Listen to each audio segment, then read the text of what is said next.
we actually have a special treat. Desi Poteet's class is currently reading from 2015's #1 banned book in America, Sherman Alexie's Absolutely True Diary of a Part-Time Indian. So perhaps you guys should all read it together, since we could have, one after the other, since you've chosen different passages, and everyone can get a real feeling for this book. We'll start with Desi, and then we have Jenna and Mariah. Were there any other members of Desi's class that were reading from the text? All right, we have 3 readers from Sherman Alexie's book. So,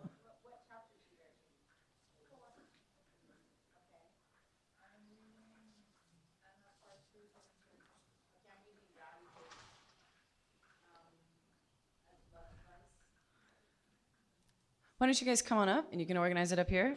I'll let people know why it's banned. So, Sherman Alexie, there's this, let's see.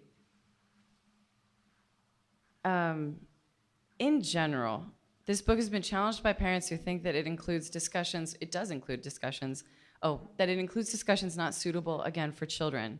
These include instances of racism, vulgar language, bullying, violence, and masturbation, which people are arguing 15-year-olds should know nothing about. Da-da-da. In 2016, a grandmother once complained that the book portrays bestiality and is pornographic, and darn it, I cannot find the bestiality part in it. So what I've noticed in a lot of reasons why these books have been banned is people haven't read the books, and so lots of them are unfounded. However, it is true, there are instances of racism. This is a book that deals with racism, violence, alcoholism, bullying, and masturbation. Da-da-da. Okay. You can do it. This is our team. They're going to do it one at a time. Who's going first? We got Jenna's first. No, Mariah's first. Who's Jenna? Jenna's going to go first. Then Mariah, and then Desi. God, no, I'm going to be in between them. Oh, I think I'm too short. This is from chapter 4, because geometry is not a country somewhere near France. I was 14, and it was my first day of high school. I was happy about that, and I was most especially excited about my first geometry class. Yep, I have to admit that isosceles triangles make me feel hormonal. Most guys, no matter what age, get excited about curves and circles, but not me. Don't get me wrong, I like girls and their curves, and I really like women and their curvier curves. I spent hours in the bathroom with a magazine that has 1,000 pictures of naked movie stars. Yep, that's right. I admit that I masturbate. I'm proud of it. I'm good at it. I'm ambidextrous.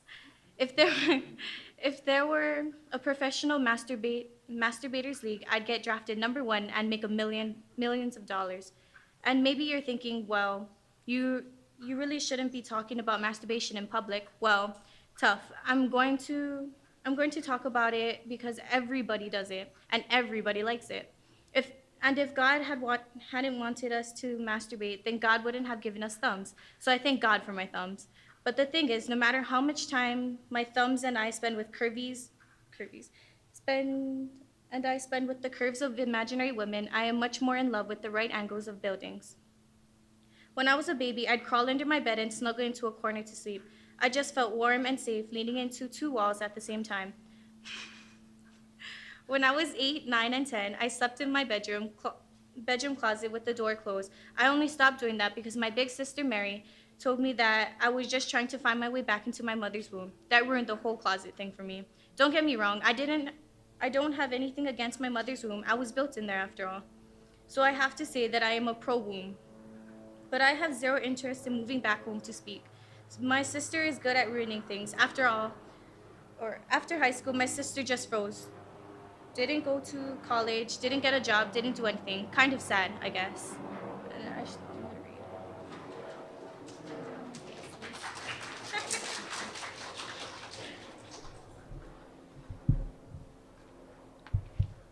Okay, I'm going to read from a chapter. It's called Rowdy Gives Me Advice About Love. So this is Junior. He's the narrator of the story. And this book is actually, it's a novel, but it's based on Sherman Alexie's life growing up. Have you ever watched a beautiful woman play volleyball? Yesterday, during a game, Penelope was serving the ball, and I watched her like she was a work of art. She was wearing a white shirt and white shorts, and I could see the outlines of her white bra and white panties. Her skin was pale white, milky white, cloud white. So she was all white on white, like the most perfect kind of vanilla dessert cake you've ever seen. I wanted to be her chocolate topping.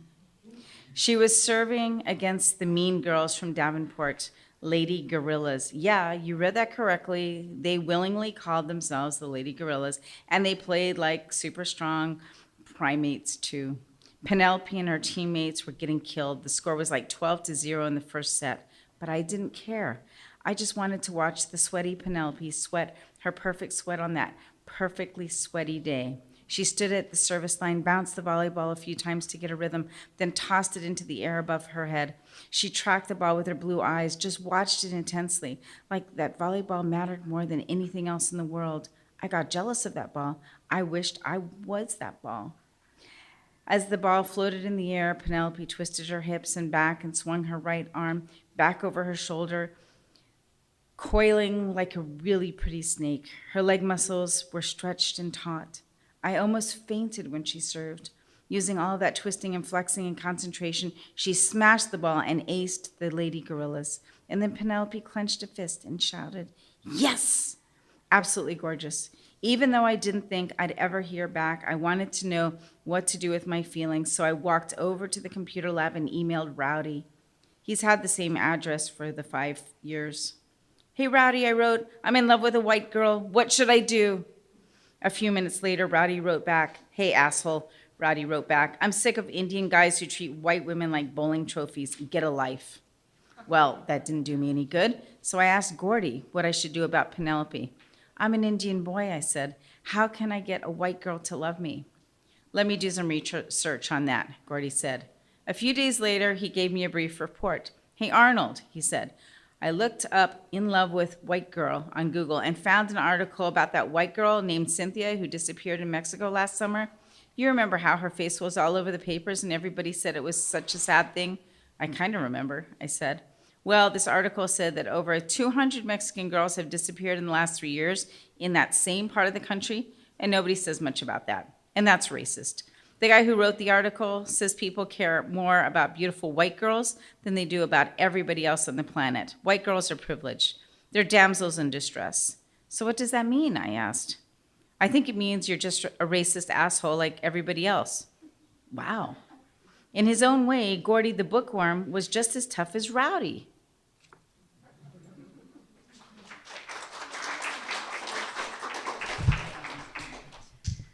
I'm reading from A Partridge in a Pear Tree. Okay. After I decided to go to Rear Dan, I felt like an invisible mountain gorilla scientist. My grandmother was the only one who thought it was 100% good idea. "Think of all the new people you're going to meet," she said. "That's the whole point of life, you know, to meet new people. I wish I could go with you. It's such an exciting idea." Of course, my grandmother had met thousands, tens of thousands of other Indians at powwows all over the country. Every powwow Indian knew her. Yep, my grandmother was powwow famous. Everybody loved her. She loved everybody. In fact, last week, she was walking back home from a mini powwow at the Spokane Tribal Community Center when she was struck and killed by a drunk driver. Yeah, you read that right. She didn't die right away. The reservation paramedics kept her alive long enough to get to the hospital in Spokane, but she died during emergency surgery. Massive internal injuries. At the hospital, my mother wept and wailed. She lost her mother. When anybody, no matter how old they are, loses a parent, I think it hurts the same as if you're only 5 years old, you know. I think all of us are always 5 years old in the presence and absence of our parents. My father was all quiet and serious with the surgeon, a big and handsome white guy. "Did she say anything before she died?" he asked. "Yes," the surgeon said. "She said, 'Forgive him.'" "Forgive him?" my father asked. I think she was referring to the drunk driver who killed her. Wow. My grandmother's last act on earth was a call for forgiveness, love, and tolerance. She wanted us to forgive Gerald, the dumbass Spokane Indian alcoholic who ran her over and killed her. I think my dad wanted to go find Gerald and beat him to death. I think my mother would have helped him. I think I would have helped him too. But my grandmother wanted us to forgive her murderer. Even dead, she was a better person than us. The tribal cops found Gerald hiding out at Benjamin Lake. They took him to jail. And after we got back from the hospital, my father went over to see Gerald to kill him or forgive him. I think the tribal cops might have looked the other way if my father had decided to strangle Gerald. But my father, respecting my grandmother's last wishes, left Gerald alone to the justice system, which ended up sending him to prison for 18 months. After he got out, Gerald moved to a reservation in California and nobody ever saw him again. But my family had to bury my grandmother. I mean, it's natural to bury your grandmother. Grandparents are supposed to die first, but they're supposed to die of old age. They're supposed to die of a heart attack or a stroke or of cancer or of Alzheimer's. They are not supposed to get run over and killed by a drunk driver. I mean, the thing is, plenty of Indians have died because they were drunk, and plenty of drunken Indians have killed other drunken Indians. But my grandmother had never drunk alcohol in her life, not one drop. That's the rarest kind of Indian in the world. I know only like 5 Indians in our whole tribe who have never drunk alcohol, and my grandmother was one of them. Drinking would shut down my seeing and my hearing and my feeling, she used to say. Why would I want to be in the world if I couldn't touch the world with all of my senses intact?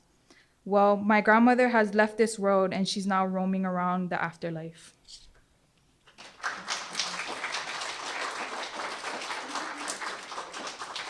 Thank you, team. Oh my gosh, we need more team readings. I love team readings. We can really get a feel for the book.